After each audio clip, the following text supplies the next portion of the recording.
अस्सलाम वालेकुम, welcome to our health care channel by doctor Mohammad Imran. आज हम जिस मौजू पे बात करने जा रहे हैं वो दुनिया में बहुत ज़्यादा कॉमन पाया जा रहा है। तकरीबन 50 मिलियन लोग जो हैं इस बीमारी का शिकार हैं। जी, हम बात कर रहे हैं एपिलेप्सी हवाले से, यानी जिसे मिर्गी कहते हैं। तो इसके बहुत ज़्यादा जो लोग हैं इसका शिकार हैं। इस बारे में बहुत सारी बातें जो है वो बड़ी अजीब अजीब मशहूर हैं। कुछ लोग इसको अजीब सा जिन्नों के साथ तशबीह दे देते हैं। मिर्गी में होता क्या है कि बाज़ का मिर्गी में जिस्म का कोई एक हिस्सा खिंचाव का शिकार हो जाता है। बाज़ का इंसान सिर्फ घूरता रहता है, आसमान की तरफ घूरता है, बाज़ का खाली जगह को घूरता रहता है, बाज़ का वो उसको बेहोशी का एकदम दौरा पड़ता है और वो गिर जाता है और उसका जिस्म एकदम जो है हाथ पाँव जो है वो खिंचाव का शिकार हो जाते हैं। इसकी डिफरेंट टाइप्स हैं और डिफरेंट अलामात हैं, लेकिन लोग इसको गलत तरीके से जो है वो इसका इलाज जो करते हैं या ट्रीट करते हैं। तो ये उस हवाले से आज हम आपको आगाही देंगे कि जो मिर्गी है, मिर्गी के दौरों से कैसे बचा जा सकता है या मिर्गी के दौरों का क्या अलामात हैं, क्या इलाज है और कैसे इसको मैनेज किया जा सकता है और कैसे इसका इलाज मुमकिन है। पहले हम बात करते हैं कि ये जो मिर्गी है ये किन वजूहात से होती है। जी, मिर्गी की जो वजूहात हैं वो बहुत ज़्यादा हैं। बहुत सारी अननोन है जिसका अभी तक पता ही नहीं है। जो कुछ नोन है उनके बारे में हम बात करते हैं। कुछ तो आपको ख़ानदानी तौर पे हो सकती है, इनहेरिटेंट हो सकती है, ख़ानदान की तरफ से हो सकती है। कुछ बाई बर्थ, यानी जब पैदाइश हो रही होती है तो उस वक़्त बच्चे के दिमाग के ऊपर जो है वो प्रेशर होता है जिसकी वजह से ऑक्सीजन उसके दिमाग को नहीं पहुंच पाती और दिमाग के अंदर कोई माइनर सा कोई जो है वो प्रॉब्लम रह जाता है। इसी तरह कोई चोट हो सकती है, यानी रोड एक्सीडेंट हो सकता है जिसकी वजह से कोई बहुत माइनर इंजरी हो जाती है, जिसकी वजह से जो है ये मिर्गी की अलामात शो होती हैं। इसके अलावा कोई इन्फेक्शन हो सकता है, मेनिंजाइटिस है या कोई इस तरह इनकेफेलिक जो है वो हो सकता है। इसके अलावा ट्यूमर हो सकता है, यानी ब्रेन कैंसर हो सकता है, उसकी वजह से भी ये दौरे पड़ सकते हैं। इसके अलावा ये होता कि किस तरह है, ये जो है बिल्कुल एक हमारे दिमाग के अंदर जो है वो एक जिस तरह तारों का गुच्छा होता है, बिजली की तारें होती हैं, बिल्कुल इसी तरह हमारे दिमाग में न्यूरॉन होते हैं। वो बिल्कुल एक गुच्छे की शक्ल में होते हैं और वो जो न्यूरॉन है उनमें करंट चल रहा होता है। जब एक जगह से दूसरी जगह इम्पल्सेस जाती हैं तो उनमें सिनेप्सेस होते हैं जो एक जगह से दूसरी जगह पैगाम को पहुंचाते हैं। होता क्या है कि इनमें एक्साइटेड स्टेट होती है और एक रिलैक्स स्टेट होती है, यानी एक बार जो है वो सोडियम जो है या आयन जो है या इलेक्ट्रिक जो चीज़ें हैं वो बढ़ती हैं, कम होती हैं। तो ये होता क्या है कि इसके अंदर जो एकदम जो है शॉर्ट सर्किटिंग होने लग जाती है। दूसरे लफ्ज़ों में, जिस तरह बिजली में शॉर्ट सर्किटिंग हो जाती है, बिल्कुल इसी तरह दिमाग के अंदर शॉर्ट सर्किटिंग होने लग जाती है और इसकी वजह से जो है वो बंदा जो है, मिर्गी में होता क्या है कि बंदा अनकॉन्शियस हो जाता है, बंदा जो है वो बेहोश हो जाता है, उसको बिल्कुल याद नहीं रहता कि मेरे साथ क्या हुआ है, एकदम वो गिर पड़ता है। तो ये जो करंट है दिमाग के अंदर, वो करंट की जो इंटेंसिटी है वो चेंज हो जाती है और वो एकदम शॉर्ट सर्किटिंग होना शुरू हो जाता है। जब दिमाग में हाईली जो वोल्टेज है वो एकदम शॉर्ट सर्किटिंग होता है जिसकी वजह से जो है दिमाग जो है वो प्रॉपर काम करना छोड़ देता है। अच्छा, अब ये जो एपिलेप्सी है इसकी कई इकसाम है। बाज़ का तो इसके फोकल एपिलेप्सी है, जिस तरह बिल्कुल वो किसी एक एरिया में इनिशिएट होती है, पार्शल होती है, और कुछ है जनरलाइज्ड है। जनरलाइज्ड में पूरे दिमाग के अंदर वो जो है वो फैल जाती है और पूरे दिमाग जो है उसकी लपेट में आ जाता है। जो फोकल है वो सिंपल भी कहलाती है। जो जनरलाइज्ड है उसकी फिर आगे काफ़ी इकसाम है जिसमें टोनिक क्लोनिक है, अटोनिक है या एब्सेंस सीजर्स है। तो इसकी बहुत ज़्यादा आगे इकसाम है जिसके अंदर जो है इसको तकसीम किया गया है। इसकी बेस पे, इसकी आइडेंटिफिकेशन की बेस पे जो डॉक्टर है वो आपको ट्रीटमेंट देता है। इसकी तशखीस के मुताबिक अगर इसको बरवक़्त ट्रीट कर लिया जाए, ये सीज़र से कन्वर्ट होती है। सीज़र भी इसी की इकसाम है, लेकिन सीज़र जो है उसमें एक एपिसोड होता है, यानी एक दफ़ा ज़िंदगी में कोई दौरा पड़ता है, लेकिन इसमें ज़्यादा, जब एक से ज़्यादा बार दौरे पड़ते हैं तो सीज़र को एपिलेप्सी में कन्वर्ट कर दिया जाता है। और ये इसकी फ्रीक्वेंसी जो है वो डिफरेंट हो सकती है। सालों में एक दौरा भी पड़ सकता है और इसके अलावा हफ्ते में भी पड़ सकता है, महीनों में भी एक पड़ सकता है, लेकिन ये दिन में कई भी पढ़ सकते हैं। इसकी कई इकसाम है और कई इसकी इंटेंसिटी डिफरेंट है। इसी तरह और जितना इसको जल्दी अर्ली इसको ट्रीट कर लिया जाए ये उतना ही मुनासिब है और उतना इसका इलाज मुमकिन है। ये अछूत की बीमारी नहीं है। लोग समझते हैं ये जिन है या छूत है या कोई हाथ लगाने से दूसरे को मुंतकिल हो जाएगा, ऐसा बिल्कुल नहीं है। लोग इसको गलत तरीके से टैकल करते हैं, जबकि ये अछूत की बीमारी बिल्कुल नहीं है। अब हम बात करते हैं कि इसकी जो मेडिकेशन है, इसके ट्रीटमेंट है, इसकी जो ट्रीटमेंट है वो अगर अर्ली स्टेज पे कर ली जाए तो बहुत सारे लोग इससे रिकवर हो जाते हैं। लेकिन ये लॉन्ग टर्म थेरेपी है, लंबे अरसे के लिए इसका इस्तेमाल करना चाहिए। मिर्गी जो है ज़्यादातर जो गरीब मुल्क है या मिडिल लोग मुल्क में ज़्यादा पाई जा रही है। उसकी वजह क्या है? उसकी वजह यह है कि इन्वायरमेंटल फैक्टर्स हैं, स्ट्रेस है, एंजाइटी है, या कोई रोड एक्सीडेंट है, या जब बर्थ के दौरान डिफेक्ट्स हो जाते हैं तो ये आम मुल्कों में इतनी केयर नहीं होती। इसके अलावा लोग छोटे मोटे जो एक एपिसोड या कोई एक अटैक होता है तो लोग उसको केयर नहीं करते। गरीब मुल्कों में लोग इसका ट्रीटमेंट नहीं करते। इसकी ट्रीटमेंट चूँकि लंबी होती है, लिहाजा लोग इसको जो है इसको प्रॉपर ट्रीट नहीं करते, जिसकी वजह से ये आम मुल्कों में ज़्यादा पाई जाती है। इसके अलावा एपिलेप्सी के जो नुकसानात हैं वो उस पर्सन की लाइफ में बहुत ज़्यादा नुकसानात हैं।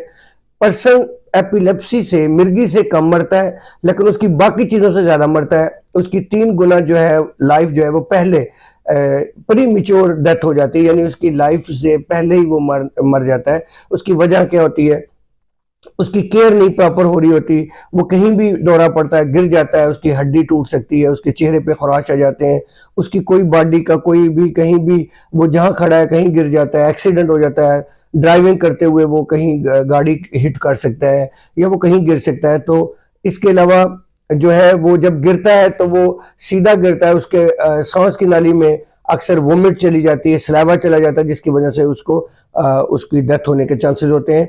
इसके अलावा उसकी फ्रैक्चर होने के चांसेस होते हैं और उसकी मेडिकेशन प्रॉपर ना करने की वजह से जो है वो डेथ हो जाती है। अगर इसको प्रॉपर मैनेज किया जाए तो ये बीमारी जो है वो क्योरेबल है। बाकी लोग इसका साथ दें, ये मुआशरे में कट के रह जाता है। उससे ड्राइविंग लाइसेंस जो है वो वापस ले लिया जाता है।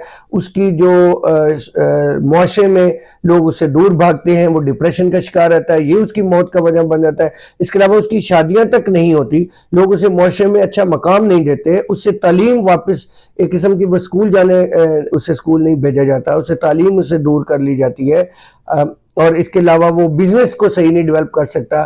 तो लिहाजा जो है जो एपिलेप्सी है, मिर्गी है, ये जो दौरे पड़ते हैं ये इंसान की बाकी लाइफ जो है सोशल लाइफ और इकोनॉमिकल लाइफ को बहुत ज़्यादा डिस्टर्ब करती है। लिहाजा इसको बर वक्त टाइमली इसका इलाज करना बहुत ज़रूरी है, अदरवाइज वो बंदा जीते जी ही मर जाता है, उसकी बहुत सारी चीज़ें जो है उसे छीन ली जाती हैं। ट्रीटमेंट की बात करें तो इसमें जो है वो एंटी एपिलेप्टिक या एंटी कन्वल्सेंट ड्रग्स हैं जो दी जाती हैं, जो डॉक्टर हमेशा रिकमेंड करता है। इसकी जो मेडिसिन है वो बड़े केयर से डॉक्टर रिकमेंड करता है। इसकी डोज बहुत इंपॉर्टेंट होती है। इसकी डोज हमेशा लो डोज से शुरू की जाती है और डॉक्टर हमेशा ग्रेजुअली इसको बढ़ाता है। ये नहीं है कि आप एकदम अपनी मर्जी से बाकी मेडिसिन आप कभी 2 टैबलेट ले ली तो कभी 1 ले ली, इसमें ऐसा बिल्कुल नहीं है। इसकी डोज का बहुत बड़ा रोल होता है कि डॉक्टर जो है वो लो डोज से रिकमेंड करता है और मोस्टली जो डॉक्टर हैं मोस्टली तौर पे एक मोनोथेरापी दी जाती है, यानी एक सिंगल टैबलेट इसके हवाले से दी जाती है। लेकिन अगर आपको ज्यादा टाइप्स के सीजर हो जाए, ज्यादा टाइप की एपिलेप्सी है और उसमें बहुत कॉम्प्लिकेटेड है, कम्प्लेक्स है, तो फिर आपको कॉम्बिनेशन में मेडिसिन दी जाती है। जो सिंगल है उसके फायदे ये हैं कि उसके साइड इफेक्ट्स कम होते हैं, लेकिन अगर जो कॉम्बिनेशन में उसके फायदे तो ये है कि आपको रिकवरी जल्दी होती है, लेकिन उसके साइड इफेक्ट्स भी उतने ज्यादा होते हैं।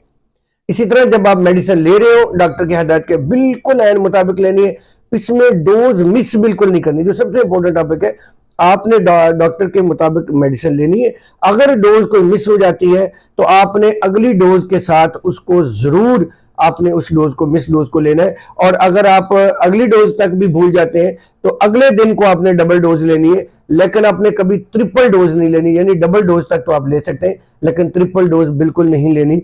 और आपने इसको एंट्री करना है कहीं, एक आपने हमेशा डायरी बनानी है मिर्गी वाला पेशेंट जिनको दौरे पड़ते हो, वो हर सूरत एक कैलेंडर बनाएगा, उसके ऊपर हर सूरत ये बातें लिखेगा कि मैंने ये दवाई फलाने दिन मिस की, मुझे ये चीज से प्रॉब्लम होता है।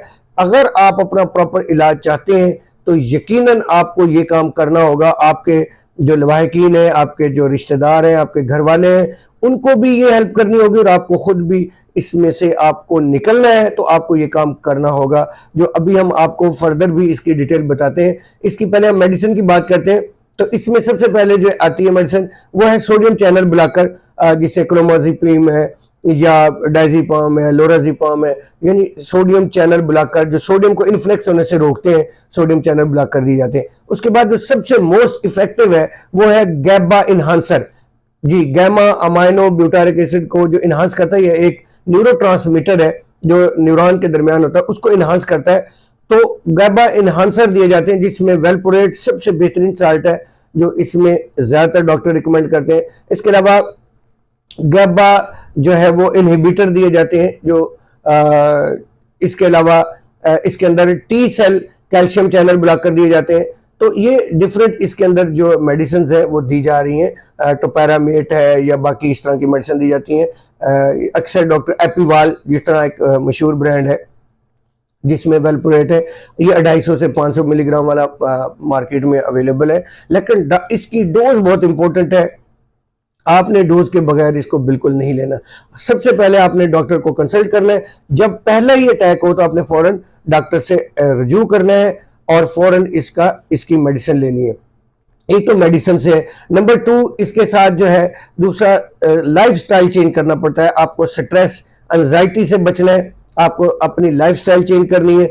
आपको एक डायरी बनानी होगी जिसके अंदर लिखना होगा कि मुझे किस किस चीज से होता है। बात कर कई लोगों को किसी चीज को देख के, जिस तरह लाइट को देख के अगर होता है तो आप नोट करें कि मुझे लाइट को, या बात कर कुछ लोग कहते हैं कि हमें सोच के सोचने से, कोई माजी को रिकॉल करने से, या कोई चीज देखने से, या कोई चीज खाने से, या किसी चीज से डर से आपको एकदम जो है वो दौरा पड़ता है। तो वो चीजें आप नोट करेंगे, वो डॉक्टर को बहुत हेल्पफुल होंगी। आप अपना इंटरवल नोट करेंगे कि कितने कितने टाइम के बाद होता है। इसके अलावा किस तरह का है, कोई एक हिस्सा खिंचाव में आता है या पूरा बॉडी आता है, या बॉडी में किस तरह की वो चेंजिंग आती है। इसके अलावा उसके ड्यूरेशन लिखेंगे कि ये कितने टाइम के लिए रहता है। ये मोस्टली जो इसका टाइम है वो चंद 30 सेकंड से लेके 2, 4, 5 मिनट या इससे ज्यादा भी हो सकता है। कुछ को आधे घंटे का भी होता है जो बहुत खतरनाक है। तो ये इसका जो टाइम है वो 30 सेकंड तक, मोस्टली जो है 30 सेकंड से स्टार्ट होता है। इससे कम भी हो सकता है कि एकदम आप अनकॉन्शियस हो जाते हैं, गिर जाते हैं।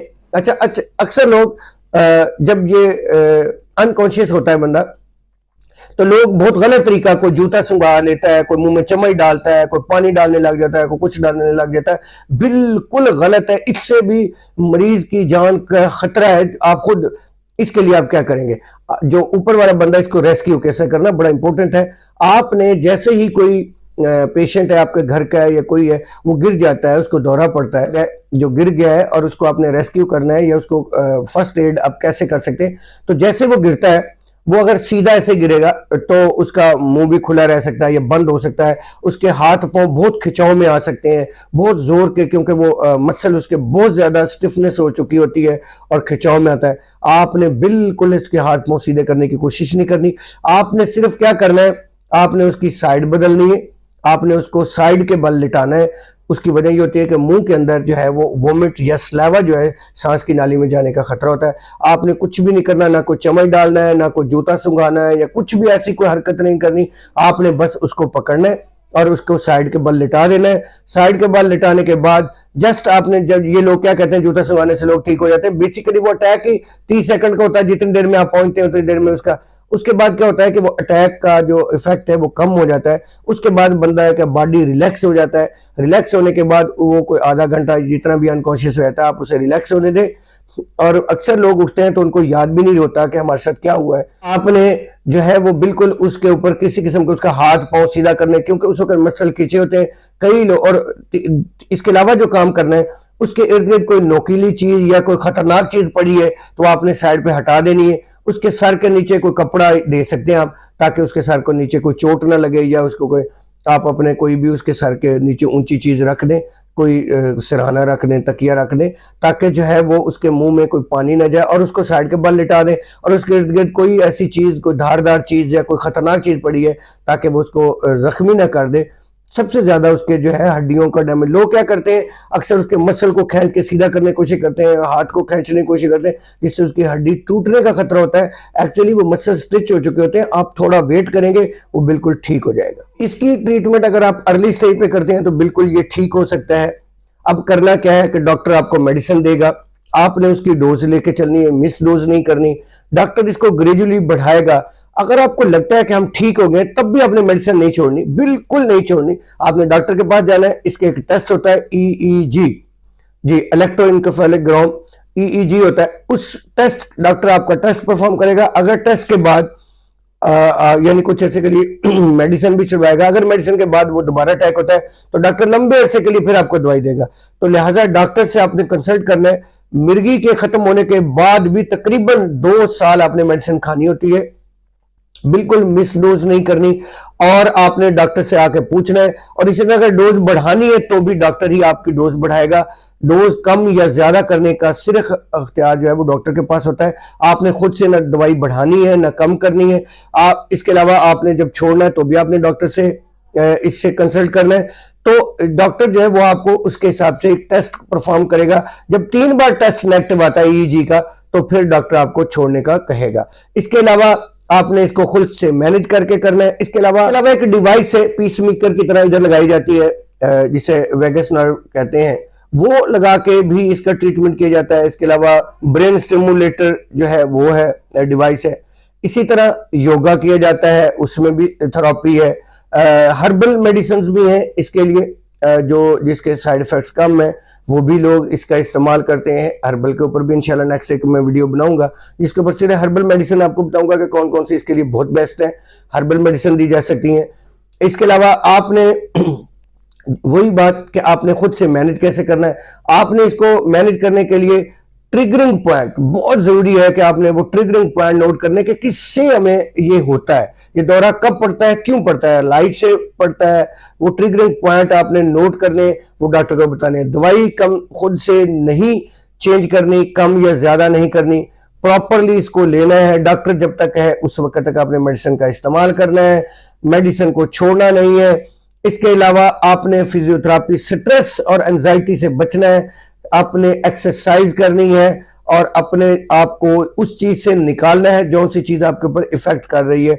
अगर आपके दिमाग में कोई चोट लगी हुई है तो उसकी ट्रीटमेंट करवाएंगे।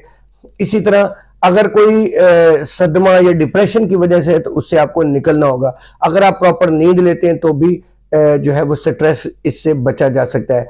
आपके घर वालों को आपकी पूरी सपोर्ट की जरूरत होती है, पेरेंट्स को या बहन भाइयों को इसमें सपोर्ट की बहुत जरूरत होती है। तो वो पूरी अगर सपोर्ट करते हैं इंशाल्लाह, और टाइमली अगर आपको जब पहला दौरा पड़ा है उसी वक्त अगर इसकी दवाई शुरू कर दी गई है तो, और इसको छोड़ते नहीं है तो इंशाल्लाह ये रिकवरेबल है। बाकी इसकी सर्जरी भी होती है, डॉक्टर इसका ऑपरेट भी करते हैं। अगर कोई ट्यूमर टाइप है या वैसे कोई प्रॉब्लम है तो इसकी सर्जरी भी होती है, लेकिन इसको मैनेज करके चला जाता है। और ये लॉन्ग टर्म थेरेपी है, ये फौरन इसकी रिकवरी नहीं होती। जी, हमारा मकसद आपको आगाह करना था। ये बहुत सारे लोगों के कमेंट्स से बहुत सारे लोगों ने मुझे लिखा कि इसके ऊपर भी वीडियो बनाई जाए। इंशाल्लाह इसके बाकी बहुत सारा टॉपिक रह गए, वो इंशाल्लाह इसके ऊपर दोबारा वीडियो बनेगी जिसके ऊपर हर्बल मेडिसिन के हवाले से भी हम बताएंगे, और इसके अलावा इसकी हिस्ट्री के हवाले से भी बताएंगे।